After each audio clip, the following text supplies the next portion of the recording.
देखिए कल यहाँ तक की हो गया था। और चंचल मन का आलस, आगे देखिए उसके। श्रद्धा के स्वर को सुनकर के इन पंक्तियों में कवि ने बताया है कि मनु को कैसा अनुभव हुआ, कैसी अनुभूति हुई, तो उसका वर्णन है। सुना या मनु ने मद गुंजार मधुकरी कासा जब सानंद, किए मुख नीचा कमल समान प्रथम कवि का जो सुंदर छंद। क्या कहती है? सुना अर्थात जब कवि क्या कहता है कि जब मनु मधु गुंजार मधुरता से युक्त ऐसी गुंजित होने वाली ध्वनि को उन्होंने अपने कानों के माध्यम से जब सुना, तो वो कैसी ध्वनि उन्हें प्रतीत हुई? मधुकरी, एक भंवरी के समान। मधुकरी मतलब भंवरी, भंवरी के समान जब सानंद, आनंद के साथ में। अब देखिए इसका भाव क्या है कि मनु के कानों में जब श्रद्धा के स्वर पड़ते हैं तो कवि क्या कहता है कि उन्हें कैसा प्रतीत हुआ? जैसे भंवरी एक गुनगुन करती है, उसकी ध्वनि बहुत ही कर्णप्रिय होती है, कानों को अच्छी लगती, वैसे ही कानों को प्रिय लगने वाली मधुकरी के समान ऐसे स्वर को, श्रद्धा के स्वरों को सुन करके आनंद से भर गए। कौन?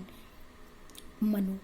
किए मुख नीचा कमल समान। और क्या कहते हैं, जब वो मतलब स्वर जाते हैं उनके कानों में, तो वो जो है उनकी ओर दृष्टि डालते हैं, तो उस समय जो है श्रद्धा का मुख कैसा, उसका वर्णन है कि ये मुख नीचा कमल समान, अर्थात वो मुख नीचा करके अत्यंत लज्जा से युक्त होकर के जो है मनु से प्रश्न कर रही थी। तो मनु ने उन्हें ऐसे मुख को देखा और उनका मुख कैसा दिखाई दे रहा था? कमल के समान। जैसा कमल का पुष्प सुंदर होता है, वैसे ही जैसे कमल झुक जाता है, वैसे ही झुके हुए कमल के समान उनका मुख सुशोभित हो रहा था, सुंदर दिखाई दे रहा था।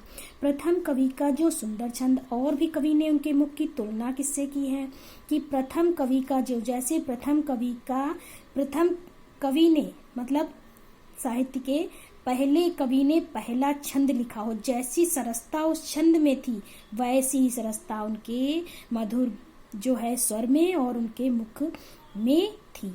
ये उनके कहने का अर्थ है। जैसी सरसता मतलब पहले छंद में थी, जब कविता से लोग परिचित नहीं थे और कवि ने सबसे पहला छंद लिखा था, उस छंद में जैसी सरसता थी, जैसी मधुरता थी, जैसा आकर्षक था, वैसा ही आकर्षक किसमें था? श्रद्धा के मुख में।